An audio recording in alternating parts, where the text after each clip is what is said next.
Baik, kita ke informasi selanjutnya pemirsa.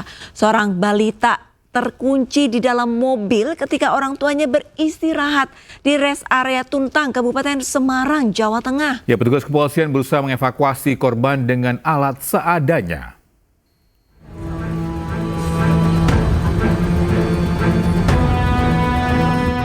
Seorang balita terkunci di dalam mobil yang terparkir di rest area 439A Tuntang, Kabupaten Semarang. Orang tua balita panik, kemudian meminta bantuan petugas Polres Semarang yang sedang berjaga di pos pam rest area. Dengan menggunakan peralatan seadanya, polisi akhirnya dapat mengevakuasi balita setelah 30 menit berusaha membuka pintu mobil. Kejadian berawal, pemudik asal Jakarta istirahat di rest area tol Banyumanik Bawen. Karena anak mereka masih tidur, kedua orang tuanya meninggalkan anaknya di dalam mobil dengan mesin mobil menyala untuk AC. Setelah beberapa menit di dalam mobil, kunci otomatis mobil bekerja dan mengunci seluruh pintu mobil, sehingga balita terkunci di dalam mobil. Peran dari orang tuanya atau si pengemudi yang kemudian meminta bantuan kita, kemudian kita laksanakan beramai-ramai dengan berbagai cara, kemudian kita berhasil membuka, kemudian anak itu ya juga terselamatkan, ya alhamdulillah anaknya nggak mengalami gangguan kesehatan. Demikian. Polres Semarang menghimbau kepada orang tua untuk tidak meninggalkan anak mereka sendirian. Pemudik bisa memanfaatkan layanan tempat istirahat dan tempat mainan anak yang dibuka Polres Semarang untuk istirahat. Dari Kabupaten Semarang, Jawa Tengah, Nurisa Lulu, iNews melaporkan. Ya, terkait dengan pencopetan nih harus waspada pemirsa. Ada 6 warga menjadi korban pencopetan saat mengikuti sholat Idul Fitri di lapangan Gasibu, Kota Bandung. Iya, hal ini dialami warga saat berebut foto dengan Gubernur Jawa Barat, Deddy Mulyadi.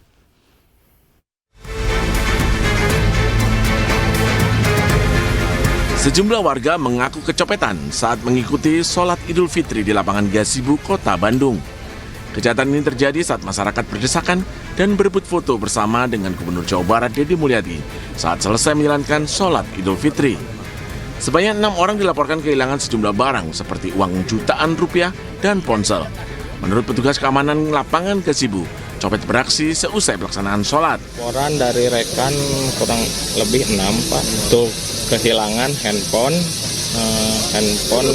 berbagai merek, kronologinya lagi bersalaman sama Pak Gubernur kan gitu, yang terima dari laporannya Bapak dari yang korban mungkin ya, dari kersangkutan ya gitu aja. Terduga korban ya, terduga korban gitu. Berarti yang hilang apa aja Pak? Handphone Pak. Kebanyakan handphone. Iya, kebanyakan uang, tadi ada uang ya, uang ya. Iya. Petugas keamanan sudah berupaya menjaga keamanan di lapangan Gasibu. Namun terjadinya pencopetan di luar prediksi petugas. Warga selalu diimbau untuk selalu menjaga barang-barang berharga bila berdesak-desakan. Dari Bandung, Jawa Barat, Ervan David, iNews melaporkan. Kita ke informasi selanjutnya pemirsa. Sebuah kendaraan ringsek dan 2 orang pengendara luka akibat tertimpa pohon tumbang. Ya, pohon tumbang terjadi usai hujan deras disertai angin kencang di wilayah Kota Bogor, Jawa Barat. Ada mobil saya ketimpa pohon, pas banget. Sejumlah orang terjebak di dalam mobil yang mereka tumpangi akibat kendaraan yang ditumpanginya tertimpa pohon tumbang setinggi 15 meter. Peristiwa terjadi di Jalan Juanda, Kota Bogor, Jawa Barat usai terjadi hujan lebat yang disertai angin kencang. Para penumpang mobil yang terjebak akhirnya berhasil dievakuasi oleh petugas. Selain menyebabkan rusaknya mobil tersebut, 2 gerobak pedagang dan 2 sepeda motor yang tengah melintas juga ringsek akibat tertimpa pohon. 2 orang pengendara mengalami luka, sementara 1 diantaranya harus dilarikan ke rumah sakit untuk mendapatkan penanganan medis lantaran menderita luka serius. Ya, sebelum kejadian angin dulu, belum hujan Pak ya. Angin kedua langsung kejadian Pak. Saya posisi lagi dagang, sempat ngariin diri sana Pak. Iya, ya gitulah kejadian. Korban motor sama itu ya mobil dikelilingi oleh pohon beringin berdiameter sekitar 1 meter, tinggi hampir sekitar 15 meter. Tumbang ke arah jalan SSA yang menimpa satu kendaraan minibus Chevrolet warga Jakarta. Peristiwa pohon tumbang membuat arus lalu lintas menuju Jalan Juanda dialihkan ke akses jalan lainnya. Dari Bogor, Jawa Barat, Andi Firmansyah, iNews melaporkan. Pemirsa, sebuah ambulans desa nekat menerobos kemacetan dengan menyalakan sirine. Ya, ambulans yang diberhentikan polisi ini ternyata tidak membawa pasien, melainkan membawa penumpang yang diduga wisatawan. Satu KR ambulan yang tidak membawa pasien, namun rotator dan sirine dinyalakan. Ambulans ini diberhentikan petugas kepolisian di gerbang tol Parungkuda, Kabupaten Sukabumi karena berupaya menerobos kemacetan dengan menyalakan sirinenya. Eits, bukan tanpa alasan. Meskipun menyalakan sirine, namun ternyata ambulans ini tidak sedang mengangkut pasien. Malahan mengangkut sejumlah orang yang diduga hendak liburan. Waduh. Diberi arahan dan... Nah, ketika ditanyai petugas sih, dalihnya mau menjenguk keluarganya yang dirawat di rumah sakit. Tapi tetap aja salah ya, karena peruntukan ambulans kan untuk orang yang sakit atau dalam keadaan darurat. Memuat barang atau orang yang tidak atau bukan haknya. Itu kan ambulan untuk yang sakit atau yang emergensi lainnya, dipakai untuk nengok atau dipakai keluarga. Maka untuk tindakannya kami dikembalikan aja. Emang sih di pekan lebaran ruas-ruas jalan ini padat dengan kendaraan yang menuju ke tempat wisata. Tapi ingat ya, jangan sampai kita menyalahi aturan. Kan baru juga maaf-maafan. Dari Sukabumi, Jawa Barat, Budi Setiawan, iNews melaporkan.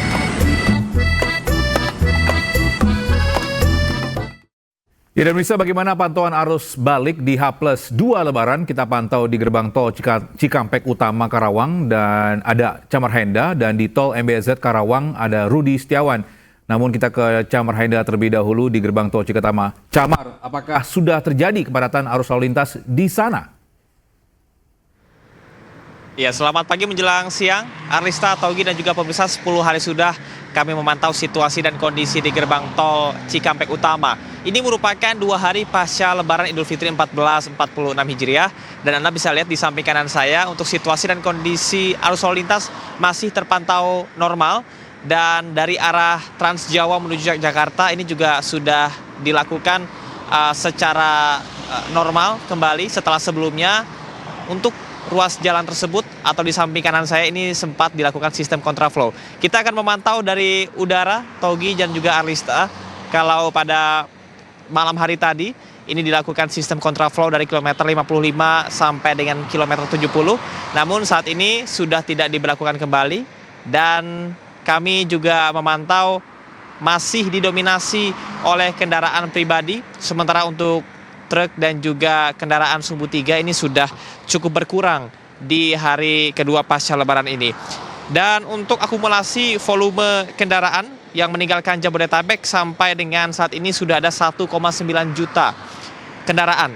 Dan 726.000 diantaranya dengan menggunakan gerbang tol Cikampek Utama.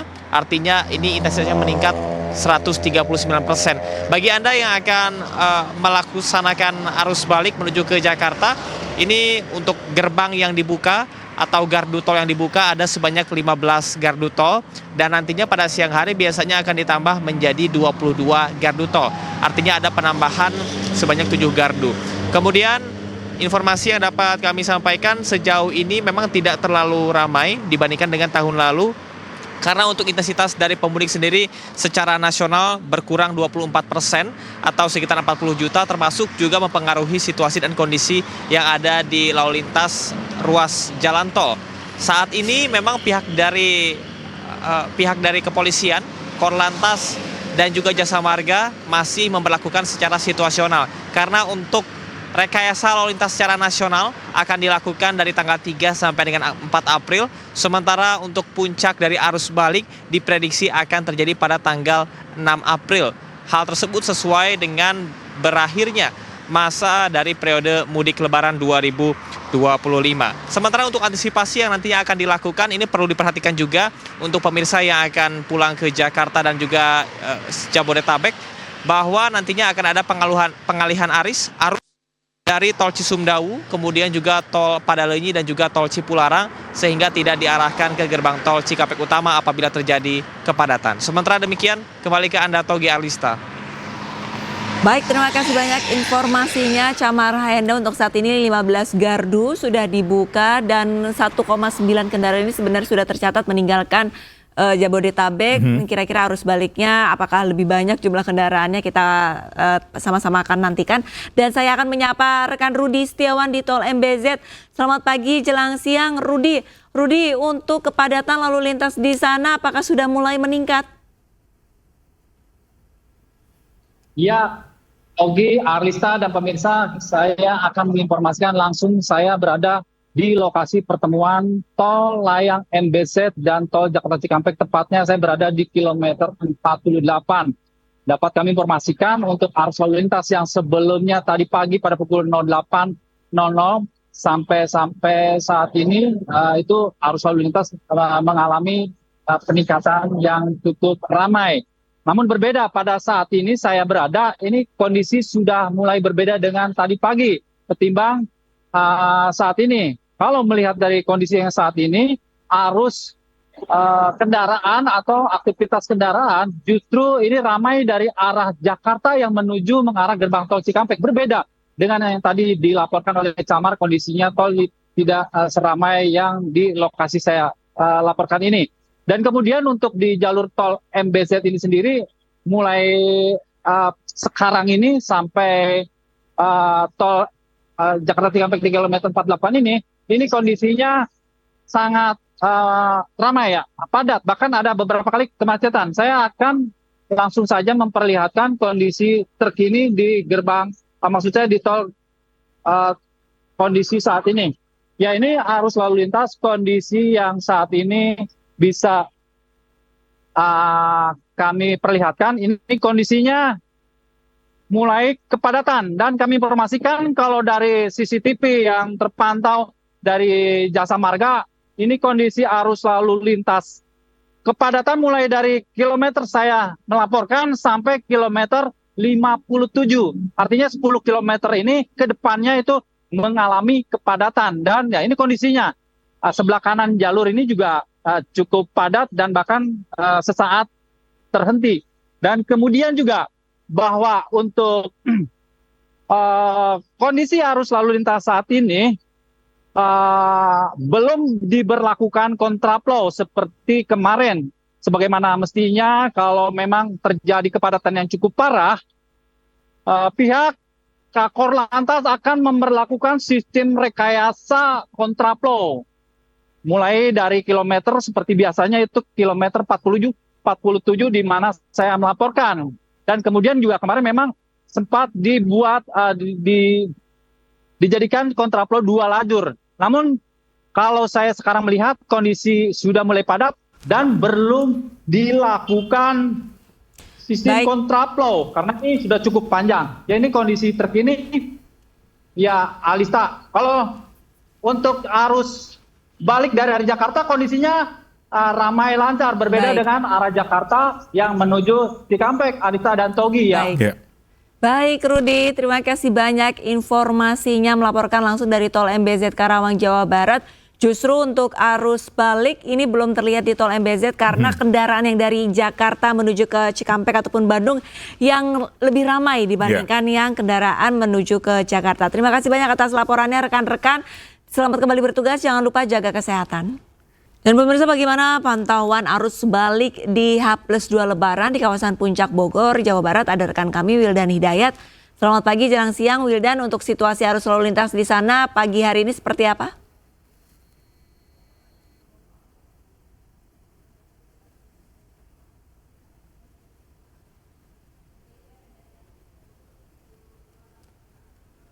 Ya Wildan, Anda masih terhubung bersama kami. Wildan, kami belum mendengar suara Anda.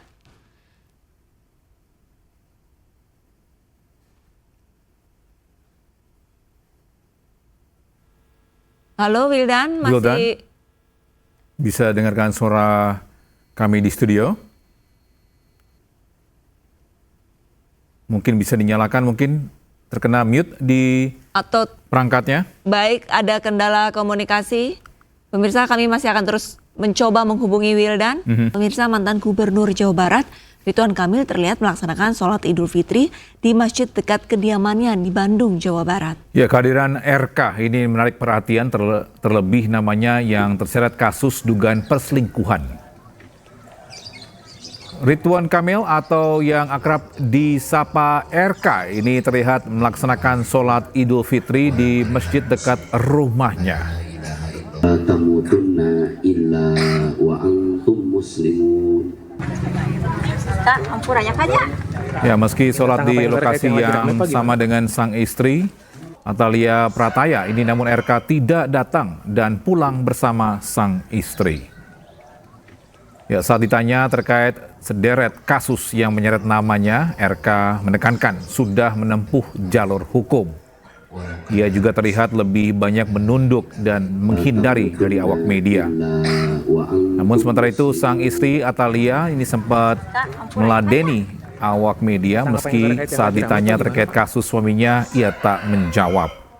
Sebelumnya RK terseret isu dugaan perselingkuhan dan diduga memiliki anak bersama model majalah dewasa Lisa Mariana. Tanggapan yang terkait yang lagi ramai Pak, gimana Pak? Pakai ahli hukum kan, dan tim hukum aja. Makasih ya. Oh siap Pak, siap. Kasih punten Pak. Memilih di sini Bu, salat Idul Fitrinya? Karena kami tinggal di rumah di sini. Oh, nggak milih di ini, di kabupaten, di rumah Ibu mertua? Karena rumah kami di sini, kami berdomisili di sini, jadi kami bersama dengan keluarga kan sudah terbiasa saling berinteraksi, jadi rasanya ya lebih tepat untuk melaksanakan di sini. Oke, siap. Mau izin Bu sedikit tanggapan terkait yang lagi ramai terkait Lagi lebaran puasa ini, lagi lebaran masjid, tolong kita dipertanyakan. Tolong hormati kami. Oke, siap. Ya, dan bisa kita akan kembali pantau arus balik di H+2 Lebaran di Pelabuhan Bakauheni Lampung, Selatan Provinsi Lampung. Ada rekan Indra Setia Budi, pemirsa. Selamat pagi jelang siang, Indra. Untuk arus balik, apakah sudah mulai terlihat di Pelabuhan Bakauheni sejak pagi tadi?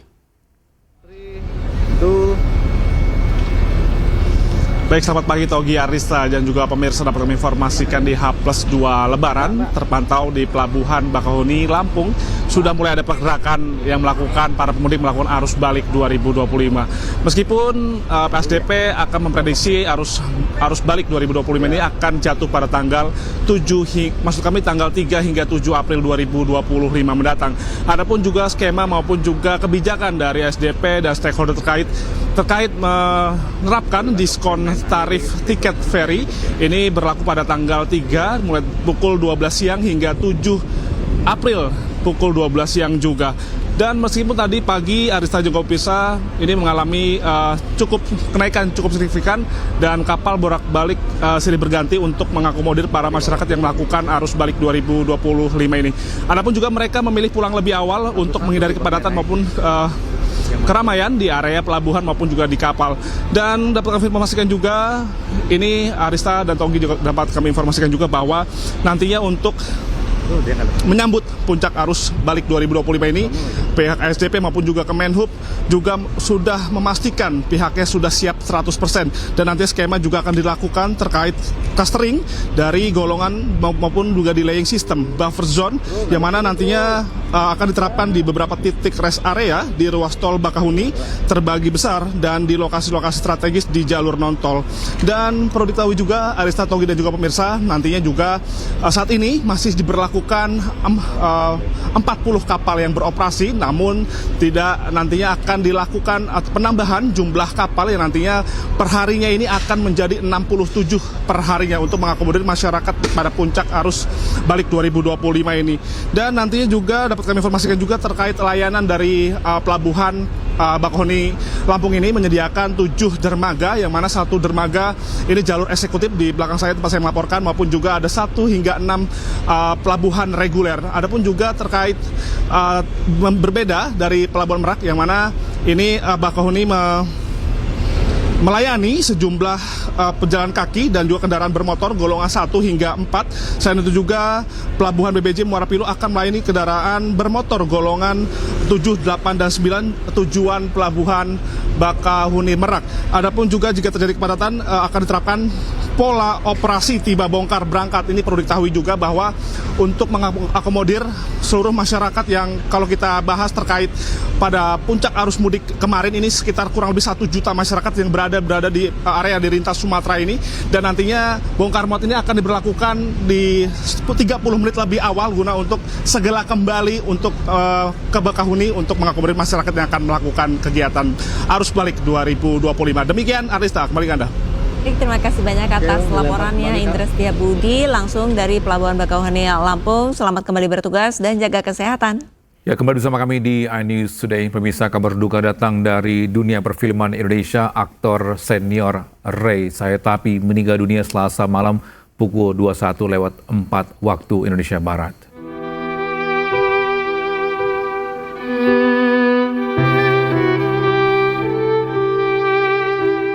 Aktor yang memiliki nama lengkap Ferenc Raymond Sayetapi meninggal di usia 68 tahun.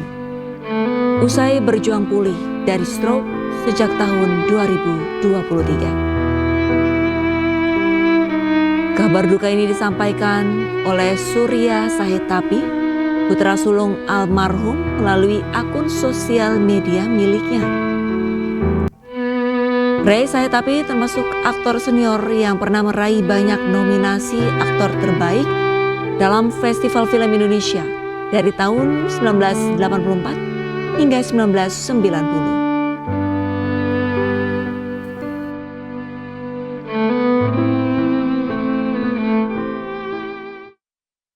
Pemirsa, jemaah Islam Aboge di Banyumas, Jawa Tengah baru melaksanakan sholat Id dan merayakan Lebaran pada Selasa pagi kemarin. Ya, Aboge OG ini menggunakan penghitungan kalender Jawa dan Islam untuk menentukan jatuhnya 1 Syawal. Dan bisa informasi ini sekaligus menutup jumpa kita di iNews Today hari ini. Dan temukan informasi-informasi terbaru lainnya di www.inews.id, dan cuplikan tayangan berita iNews dapat Anda saksikan di kanal YouTube Official iNews. Saya Togi Sinaga. Dan saya Arlisari pamit undur diri. Selamat beraktivitas. Have a great day. Bye-bye.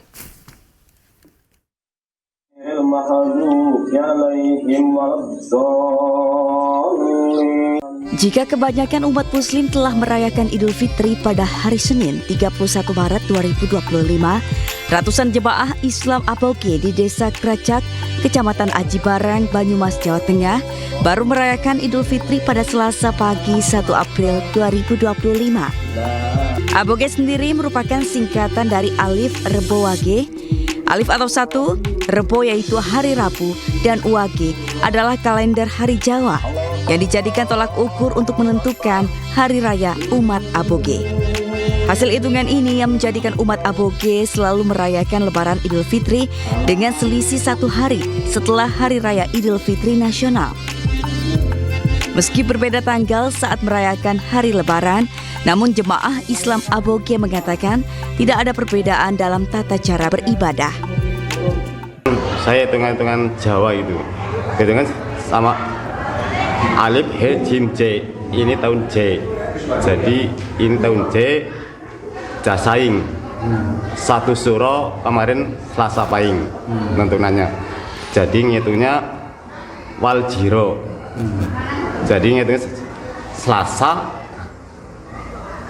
itu harinya Pon pasarannya. Jadi jatuhnya Selasa Pon. Usai melaksanakan sholat Id, para jemaah saling bersalam-salaman baik dengan sesama jemaah Aboge maupun warga sekitar yang telah berlebaran. Dari Purwokerto, Jawa Tengah, Saladin Ayubi, iNews melaporkan.